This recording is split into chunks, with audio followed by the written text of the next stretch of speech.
Shabbat shalom, everyone. I have to acknowledge that I'm always uncomfortable reading Parashat Toldot, not because of the deception or trickery that takes place throughout the narrative, for we find that throughout the Torah, and it makes for good storytelling. I think what makes me uncomfortable is who is doing the deceiving, who is the trickster. It would be almost easier if we were called B'nai Moshe or B'nai Avraham, if we were the children of Moses, who the Torah tells us no one ever arose who was like Moses, who saw God face to face. If we were the children of Abraham, as the Torah tells us that Abraham is the first Jew, a person of faith who did not question God when going on that Lech Lecha journey. But we are B'nai Yisrael. We are the children of Israel. We are the children who wrestle with God. We are the children of Yaakov, given this name Israel. Thus, we are the descendants of the deceiver. We are the descendants of the trickster. We are the descendants of the thief. Well, I like to think of us as the descendants of the skillful hunter, the macho man who goes out and protects his family and brings game home so that everybody has a full Thanksgiving meal with turkey and stuffing and sweet potato casserole. We are the descendants of the couch potato, of the one who is Yoshev Ohalim, of the one who remains in the tent. But we also have to acknowledge that this parasha is not the whole story. Next Shabbat, we begin reading Parashat Vayetze, and immediately the parasha begins with Jacob dreaming of this stairway to heaven, and with angels ascending and descending down that stairway, an acknowledgement that there were angels all around him the whole time. And he wakes up and says, Adonai b'makom hazeh v'anochi lo yadati. That God was in this place and I did not know. I did not realize. I did not appreciate it. And it seems after this encounter, Jacob begins to change. He begins to evolve. He seeks for love and companionship. And even when he himself is deceived by Lavan, by his uncle Laban, and tricked into marrying Leah before marrying Rachel, he doesn't get revenge. He says, all right, I'm going to put in the work and keep going for the person I love. And even when he encounters a man or an angel or himself and wrestles with God, he does not seek to win or be victorious. He just wants a blessing in return. It seems that this encounter, this initial dream of pulling back the blinders and the curtain, of helping him see God everywhere and the godliness in everyone, changes Jacob. The beauty of this story, and maybe the beauty of us being B'nai Yisrael, the children of Jacob, the children of Israel, is that his story is really this narrative of evolution. That he, like all of us, is human. He, like all of us, is flawed. He, like all of us, is far from perfect. And yet, if we look at the Torah just as a single parasha, then we fail to appreciate what the Torah is really telling us.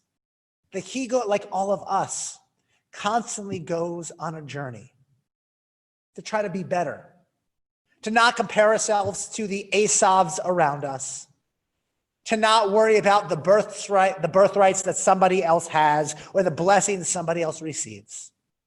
But he strives to and evolves to become the better version, the best version of himself.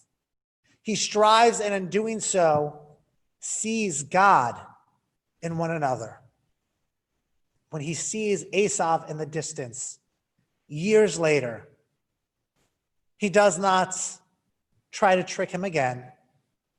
He realizes, as a person shaped by his years of life as father, as husband, as person who experienced pain and suffering, shaped by the years of the knot in his stomach, knowing how he had wronged his brother, all he wants is to start over. All he seeks is to do tshuva. All he wants is forgiveness. They hug and kiss and cry and embrace. Jacob, based on this parasha, based on Parashat Toldot, it's pretty clear the type of person he is.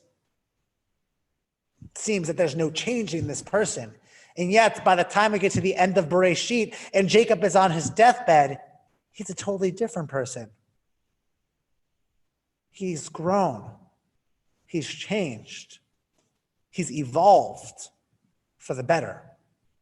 And so, while I sometimes feel uncomfortable looking at this parsha as part of Bnei Yisrael, as a descendant of this biblical patriarch, I understand that we can't just look at this parsha, this sliver of sacred text. We cannot look at the trees.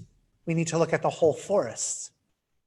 And I think about this at this time of division in our country. A division that I was certainly aware of before, but a division that is really heightened and put under the microscope every 4 years during a presidential election. We can look at President-elect Biden and see that over 80 million Americans voted for him, more votes than ever before, and really had a mandate, winning by more percentage points in defeating an incumbent president since FDR. And yet, if we only look at those numbers, we ignore that there were 74 million Americans that not only voted for President Trump, but voted against the ideas of President-elect Biden. We could talk about 4 percentage points all we want. We could talk about electoral college numbers all we want. But we cannot ignore that nearly half of the country voted one way and nearly half of the country voted another way. And this is not something new. This is going to happen again and again and again, for we are a divided nation, and we can talk all we want about being united. We could talk all we want about coming together. But we cannot ignore the differences. I spoke earlier during Torah Talk about the sometimes dreaded family holiday meals that some of us have, about coming together with those relatives that we don't see eye to eye with, and we just have to bite our tongues throughout the meal every time they say something that we think is racist or bigoted or homophobic or crazy. Right? Even if we're having those family meals over Zoom this year, we fear what some would call the coastal elitist millennial socialists will say, or what some fear that red-blooded conservative from middle America will say. This idea that we're so divided, we just bite our tongues instead of trying to civilly and peacefully share what we believe with another person, even if they have a different belief than we do. Because we say, what's the point? We're not going to change them. But part of what we learn in the lifespan of Jacob is that change, in fact, is possible. It's complicated to say that we believe in our truths and we believe we are fully right and we believe that you are fully wrong. But what we really believe is that if we stand for our truths,